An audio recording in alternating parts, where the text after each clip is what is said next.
سلام، وقت شما بخیر. به مجموعه خبری امروز از اداره تحقیقاتی و نشراتی اوروج خوش آمدید. در آغاز سرخط خبرها: دیدار والی بغلان با ملا عبداللطیف منصور وزیر احیا و انکشاف دهات،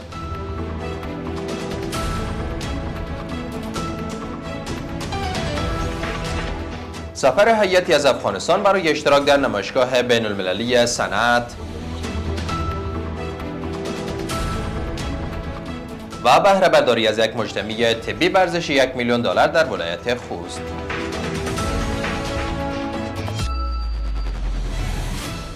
امروز دوشنبه 26 ماه اسد سال 1405 خورشیدی. در ادامه مشروع خبرها: مولوی عبدالله مختار والی ولایت بغلان در دیدار با ملا عبداللطیف منصور وزیر احیا و انکشاف دهات خواستار تطبیق پروژه های بیشتر انکشافی در این ولایت شد.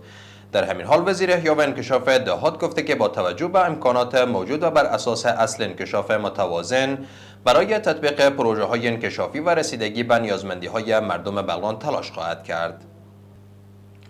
کمال الدین توحید رئیس اتاق مشترک افغانستان و ایران در رأس یک هیئت 30 نفره از تاجران و نمایندگان سکتور خصوصی افغانستان برای اشتراک در نمایشگاه بین المللی صنعت ساختمان عازم تهران شد.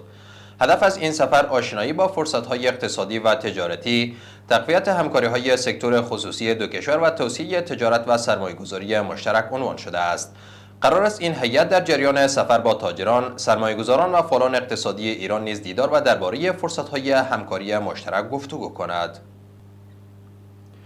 ریاست احیا و انکشاف دهات ولایت پکتیکا میگوید که کار ساخت دو شبکه آبرسانی در ولسوالی برمل این ولایت با هزینه بیش از 8 میلیون افغانی تکمیل و به بهره برداری سپرده شده است. این ریاست افزوده است که در جریان اجرای این پروژه ها برای دهها کارگر زمینه کار فراهم شده و با تکمیل آن صدها خانواده در منطقه به آب آشامیدنی پاک دسترسی پیدا کرده است.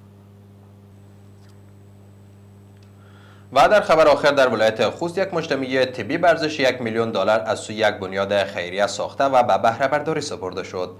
در مراسمی که به همین مناسبت برگزار شده بود و خلیفه سراج الدین حقانی وزیر امور داخله نیز در آن حضور داشت، بر اعتماد مردم به دکتران داخلی تاکید شد. گفته می شود این مجتمع طبی نخستین شفاخانه در زون شرق افغانستان است که با معیارهای بین المللی و امکانات معیاری مجهز شده است. جهان سپاس از توجه و همراهیتان. برای تازه‌ترین های افغانستان، منطقه و جهان ما را در شبکه‌های اجتماعی دنبال نمایید.